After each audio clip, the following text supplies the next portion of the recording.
3 Qalandar and 5 women of Bagadaad.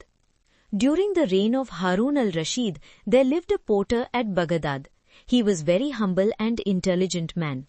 One day, he was sitting at his place with his basket to be hired when a tall young lady whose face was hidden behind veil came there and asked him to follow her. The porter got very happy to get a customer. He picked up his basket and followed her, saying to her, "Good morning." The woman stopped before a closed door, which, when she knocked, an old man came out of the house. The woman gave him some money and the old man went inside the house and brought a large jar of wine. He kept that jar in the basket of the porter, and both the porter and the woman set out again. Next, she stopped at a fruit and flower shop. There she bought a large quantity of fruits and flowers. Then she proceeded to stop at a butcher's shop, then a grocer's shop, and then a poultry shop. The porter could not carry so much in his basket, so he said to her, "Madam, if you had told me before that you would buy so much, I could have brought a cart or a horse with me." The woman smiled and said, "I have not finished yet." Then she bought various kinds of scents and spices and came to a palace and knocked the door.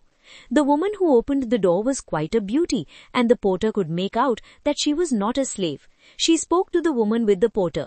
"Why don't you come in, my sister? This poor man is so heavily laden that he is about to fall."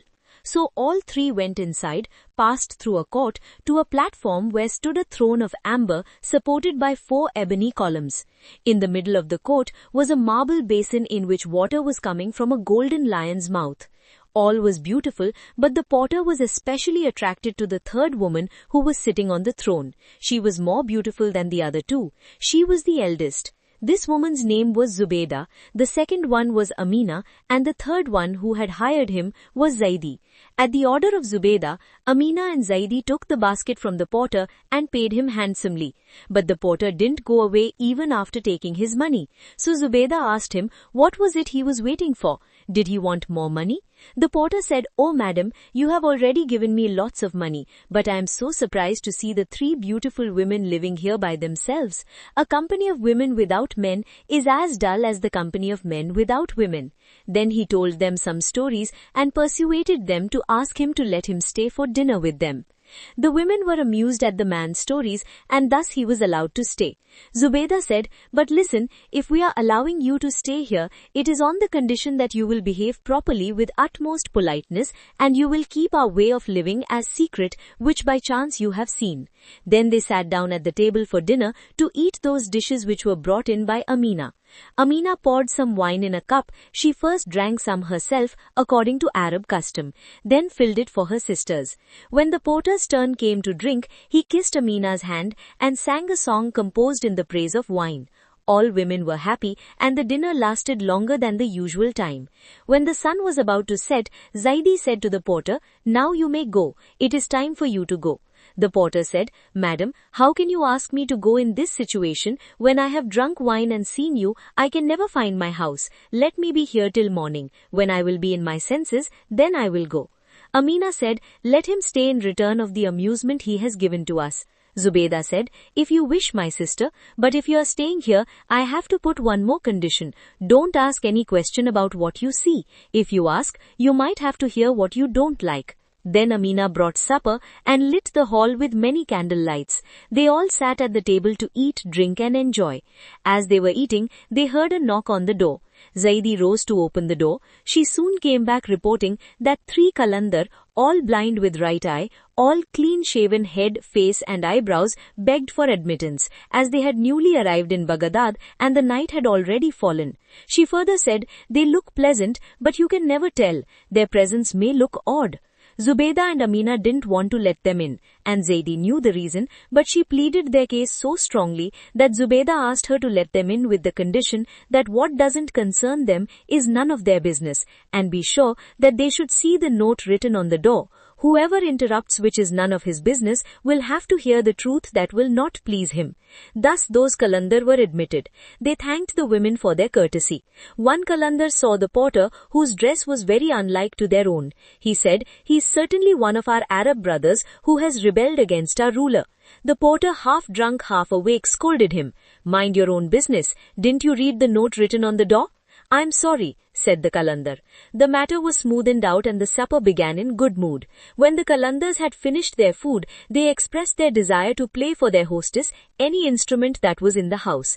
Zaidi brought 2 instruments, some flutes and a tambourine.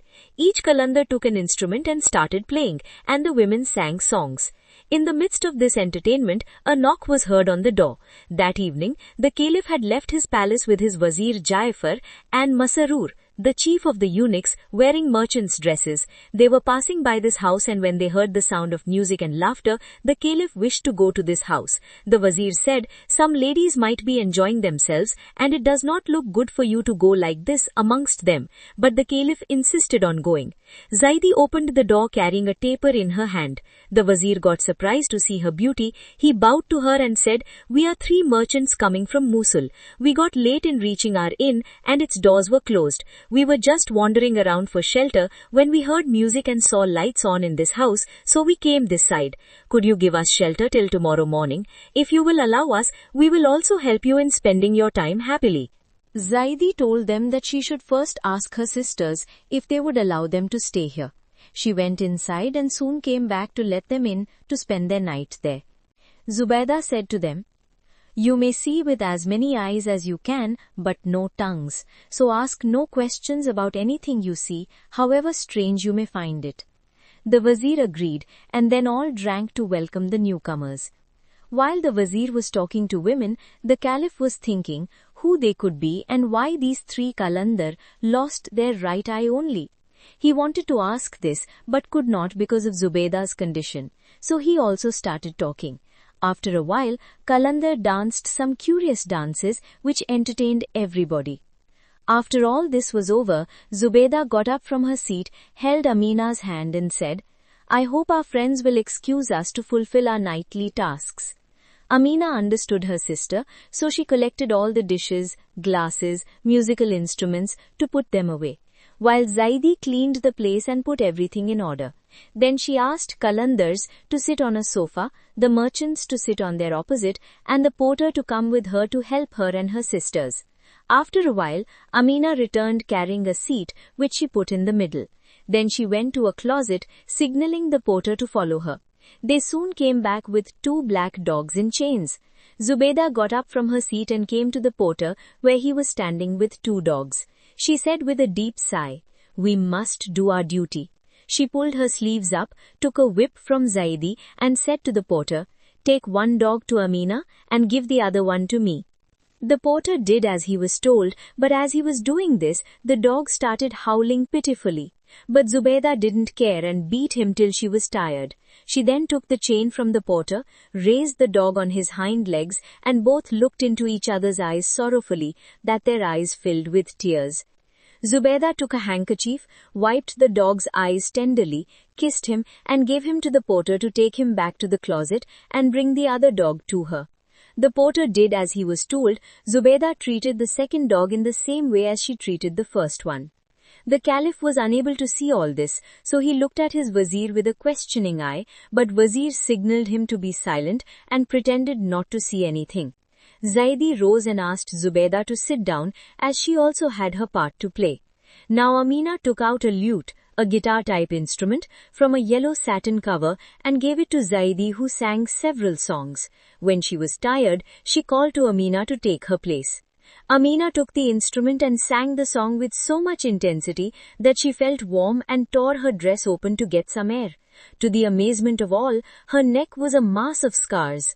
The Qalandar and the Caliph saw each other and told something which was not heard by anybody, because both sisters were trying to bring their sister into her senses. Caliph asked, "What does it mean?" The Qalandar said, "We know no more than you do." Caliph said, "What? Don't you belong to this house?" "No, sir, we came here just 1 hour before you," said the Qalandar. Then they looked at the porter, but he was also as ignorant as they were. At last, the Caliph could not control himself and declared that he would ask the women what was going on. But the Wazir requested him to remember the condition and wait till morning so that he, as Caliph, could summon the women and explain everything to him. But the Caliph did not listen to his advice and wanted to ask the women. Zubaydah suspected something and asked, "What is it that you are discussing so earnestly?" The porter answered, Madam, they want to ask you why did you beat the dogs in the first place, then why did you weep for them, and why is this woman's neck full of scars? They have asked me to put this question before you. Zubaydah asked them, Is it true, gentlemen, that you asked this man to question me like this? Yes, it is, replied everyone except the Wazir, who was silent. Zubaydah angrily said, Is this the return of my hospitality that I have shown to you? Have you forgotten the one condition on which you were allowed to enter the house? Come here. She clapped her hands 3 times, and immediately 7 black slaves, each armed with a saber, appeared there and threw the 7 men on the ground to cut their heads at their mistress's order. All thought that now their death was certain. The Caliph repented that why didn't he listen to his Wazir's advice. All decided to die bravely except the porter, who asked Zubaydah, Why should I suffer for all the others' fault? And declared that all this happened because of the Qalandar, because they always brought ill luck. He requested her not to mix the guilty with the innocent and to spare his life. There was something in moans and groans of Porter that in spite of her anger, Zubaydah couldn't help herself from laughing. She stood him aside and asked others a second time, Who are you? Tell me the truth, otherwise you have no time to live. I don't think you are of any good position, because if you had been, you would have had consideration for us. In spite of knowing that his life was at the mercy of Zubaydah, the Caliph took a sigh of relief. He thought that the woman wanted to know his name and rank, and then all danger will be over. So he whispered in the ear of his Wazir to tell her the truth. But the Wazir was wiser than his master. He said, We have gotten what we deserved. In the meantime, Zubaydah turned to the Qalandar and asked them if they were brothers, since they were all blind in one eye. One of them replied, No, madam, we are not brothers, but we are brothers because of our similar way of living. Zubaydah asked the another one, And you, are you born blind of one eye? No, madam, I became blind by an adventure which might have never happened to anybody. After that, I shaved my head and eyebrows and put on this dress. Zubaydah asked the same question with the other 2 Qalandars and got the same answer. The third Qalandar added, Madam, it might interest you that we are not of low birth. We all 3 are sons of kings, and of such kings who are respected in the whole world. At this, Zubaydah's anger calmed down a bit, and she asked her slaves to give them some liberty. She said, Those who will tell us their history and reason to come here will be allowed to leave unhurt, and those who will not.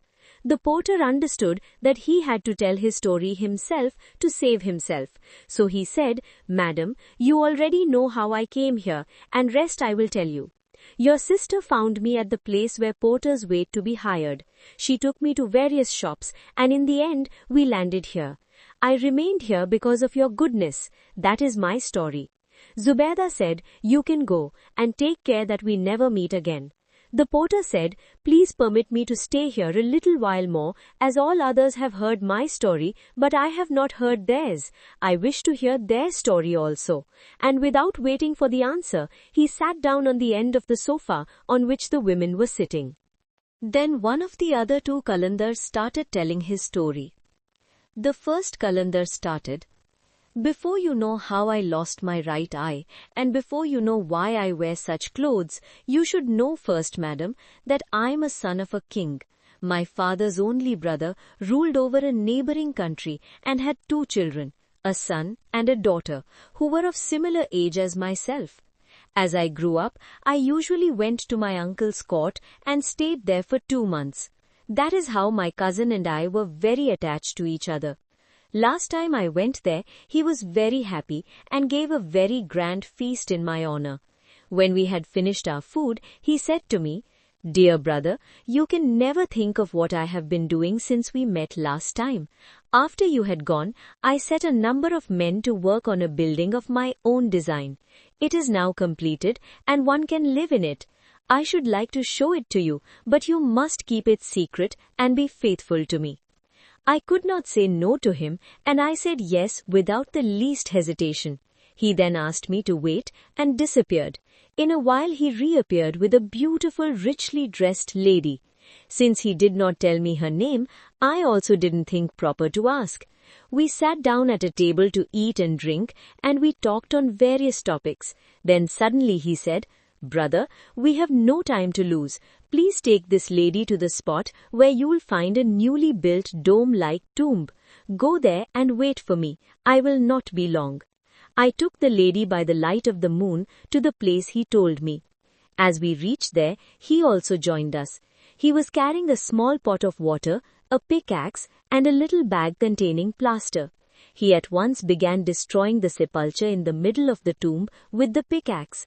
After he had destroyed the sepulchre, he started digging the earth, and after a while I saw a trapdoor. Down the trapdoor was a spiral staircase. He said to the lady, "This is the trapdoor which will take you the place I told you about." The lady started climbing down the stairs. He followed her, and following her, he raised his head to me and said, "I don't know how to thank you for this. Bye." I cried, "What do you mean? I don't understand." He said, "Doesn't matter. You may go back the way you came here." Surprised and sad, I came back to the palace and slept. When I woke up in the morning, it seemed like a dream to me, so I sent a servant to see if the prince was up. The servant told me that the prince did not sleep in the home. I ran to the cemetery. There, most domes were so alike that I could not identify the one I came to last night. I spent 4 days there, but could not find the one. Unfortunately, my uncle was on a hunting trip for all these days, and nobody knew when he would be back. I returned to my home without telling anything to anybody. When I came home, I found that many guards were gathered at the palace's gate. They surrounded me, and I asked them the reason of this strange behavior. I was horrified to learn that my father was killed, and the wazir was crowned as the king, and by his order, I was under arrest. This wazir hated me since I was a child. Once, when I was shooting a bird with a bow, I shot the arrow at his eye by mistake. Although I offered him my regrets and apologies, but all in vain. Since he was in power now, I thought that he wouldn't show any mercy to me. I was right, because he came to me in prison and tore my right eye. That is how I lost it. Then he locked me up in a large case and sent me to a deserted place to cut off my head. The case in which I was locked was kept on a horse and was taken to deserted place. But the people taking me were soft-hearted, so they freed me saying, "Go from here immediately and never come back, otherwise we will also lose our heads along with yours." I thanked them gratefully and escaped. This fear made me so cautious that I walked slowly and only during the night and stayed at odd places. At last I came to my uncle's kingdom, where I was sure to get protection. When I came home, I found my uncle in great trouble because of the disappearance of his son. We both wept for our own reasons. Then I thought that my father was already dead. He could not come back. But his son was alive. He could come back. So I should break my vow I took with the prince. I told everything about what I knew to my uncle. He got a great relief and said, "Son, your words have comforted me a lot. I knew that he was building a tomb, so I think I can find the spot. But since the prince wished to keep the matter a secret, we both should go there alone." We both changed our guise and sneaked out of the palace through a garden door which opened in the cemetery. It didn't take us long to identify the tomb that I had looked for so long in vain. We had great difficulty in raising the trap door, as the prince had fastened it from under after he went away with the plaster he brought with him. My uncle went down first, I followed him, and when we reached the bottom of the stairs, the place was filled so dense smoke that it was difficult to see anything around. We went through the smoke and came to another chamber which was brilliantly lit. We saw a platform on which the bodies, that of the prince and the lady, were kept. Both bodies were half burnt, as if they were dragged out of some kind of fire. I was surprised to see them like this, but my uncle did not show any surprise at all, but a little anger. He said, "I knew that my son was attached to this lady to whom he could never marry. I tried to divert him by showing many beautiful princesses, but he did not agree with me, and now he has ended his life like this." Saying this, he broke into tears. I also wept with him. As he recovered, he drew me close to him and said, "Dear nephew, you have come to me in place of my son. I will try to forget that I ever had a son who could end his life like this." We came back to our palace. Shortly after, we were surprised to hear many instruments being played. A thick cloud was coming fast towards us. It was an army which was coming towards us. I found that the army belonged to my own Wazir, who was now coming to take the kingdom of my uncle. The king was unprepared for this. Resistance was useless, and the gates were opened. My uncle fought very bravely, but fell.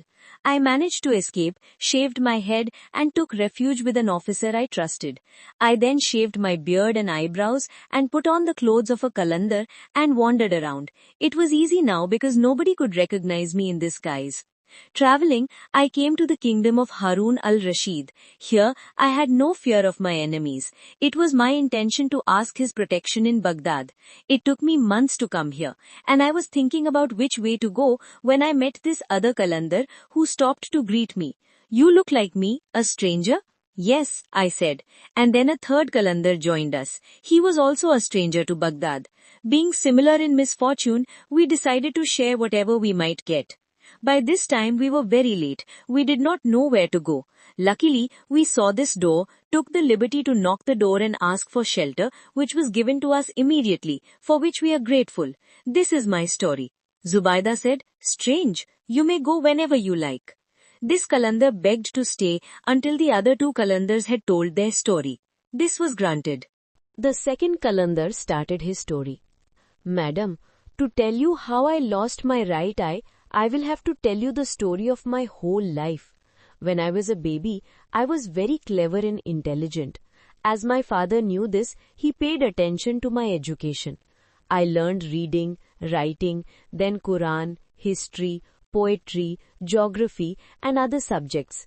But what I liked most was to write Arabic characters. Soon I mastered this and reached as far as India.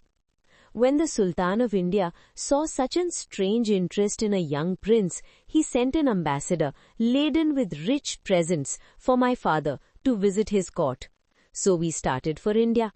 After the travel for a month, we saw lots of dust coming towards us. We found that it was because some 50 robbers were coming towards us. We were about 25 people, so there was no use of fighting with them. We just tried to tell them who we were and where we were going. They had no business with our information, so after a brief struggle, all of our followers were made prisoners. I got a chance, so I rode on my horse and ran away very fast until the horse died because of a wound. I was in a new country, but I didn't know it. Luckily, I was not wounded much, so I walked the whole day and came to a cave in a mountain. There I ate some fruits which I had gathered on my way and slept. I wandered around for the whole month, not knowing where I was. Then one day, I saw a big city in front of me. I was so happy to see the city, thinking that once more I will be in the midst of the human beings. My condition was very bad. My body became black, my clothes were torn, and my shoes were torn, so I had to throw them. I entered the city and asked a tailor about where I was. I told him my whole story, but what he told me only increased my trouble. He said, "Be careful, whatever you have told me, never tell any other one, because this country's king is your father's greatest enemy. He will be very happy to have you in his power." I made up my mind that I will obey the tailor. He gave me some food to eat, which I ate with great pleasure. Then he offered me his own house to stay, which also I gladly accepted. After a few days, when I had recovered from my hardships, the tailor asked me if I could do something for living. He knew that in our religion, even the princes had to learn some profession to work in their bad times. I told him that I was a grammarian and a poet, but my main interest was writing. He said, "It is of no use here. It is better that you put on a short coat, go to the woods and cut the wood. By this way, you will be able to earn some money and wait for your better times. I can provide you with the axe and a rope." I didn't like to do this work, but there was no alternative, so I accepted it. The next day, he introduced me to some poor woodcutters. I went to the woods with them, and on the very first day, I cut lots of wood to get a fair amount of money. Gradually, I became more skilled, and in time, I returned all money to the tailor that he had lent me. It was after a year that I went a little farther than the usual place to cut the wood. There I saw a long stretch of green grass spread to very far away. I started cutting wood there.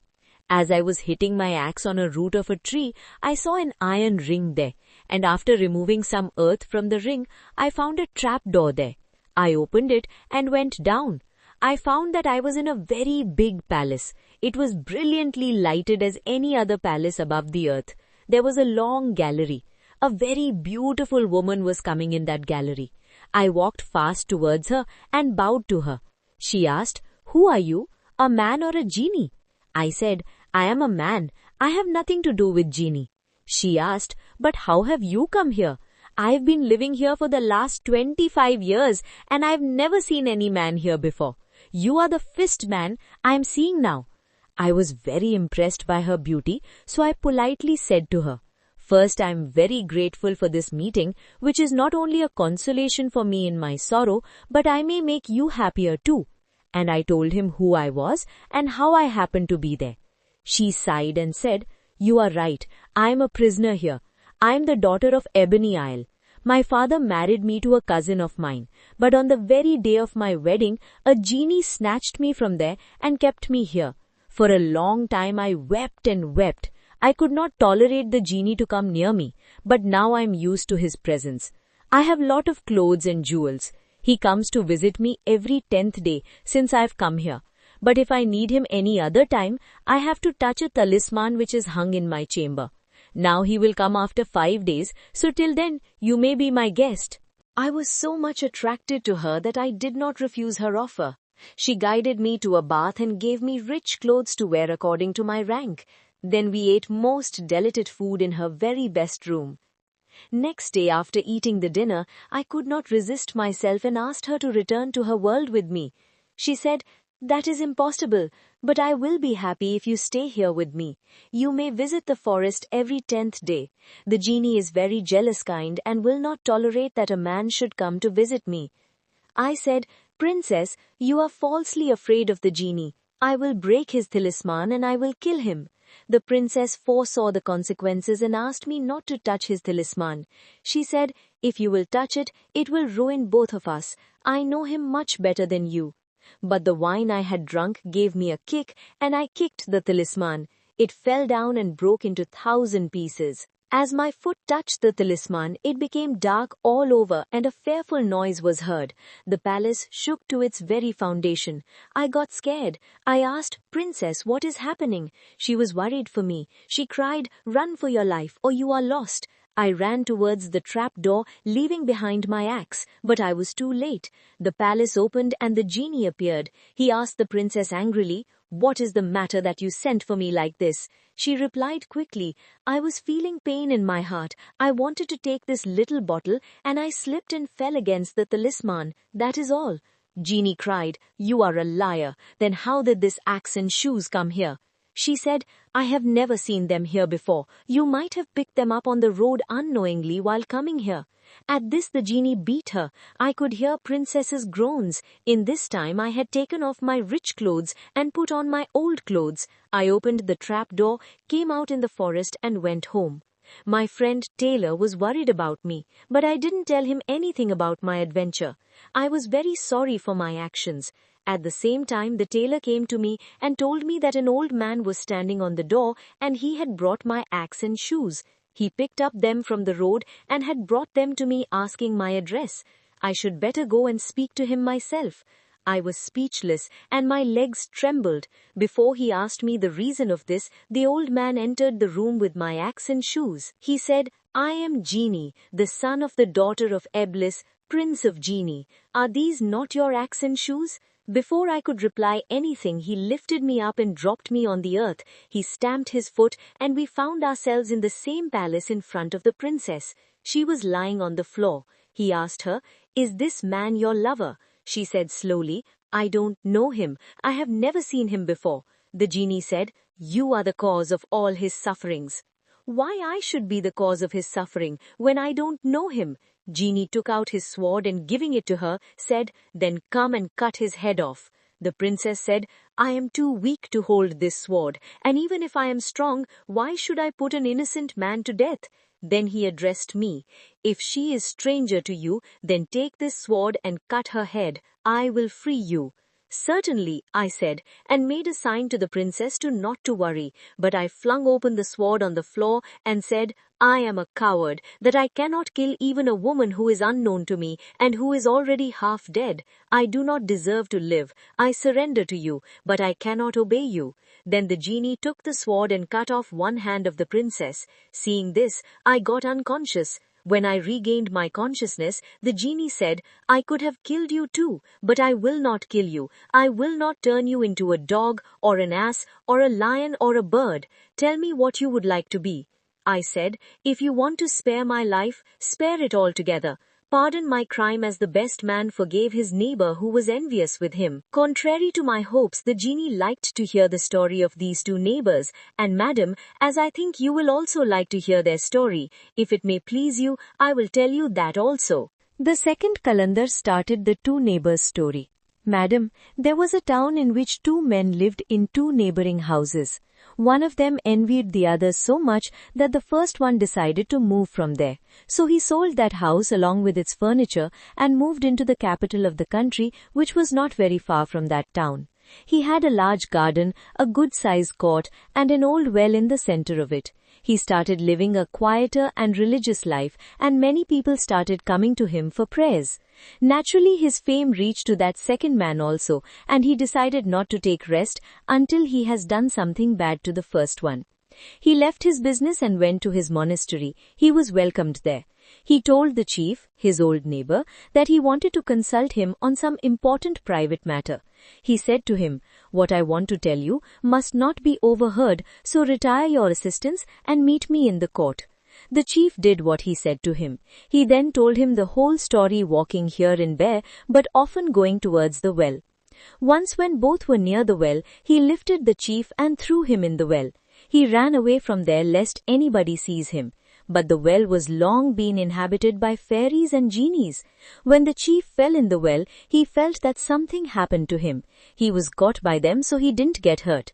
Since there was dark in the well, he could not see anything, but he heard someone saying, Do you know who is he whom we have saved? Many voices replied, We don't know. I tell you, this man had come here some time before because his neighbor envied him. But that man's envy did not decrease, and he came here to kill this man. And this he would have done without our help on the same day when the Sultan came here for his prayers for his daughter. But why does the princess need his prayer?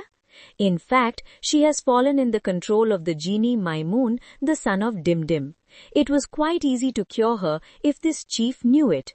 In his covenant, there is a black cat which has a tiny white tip on his tail.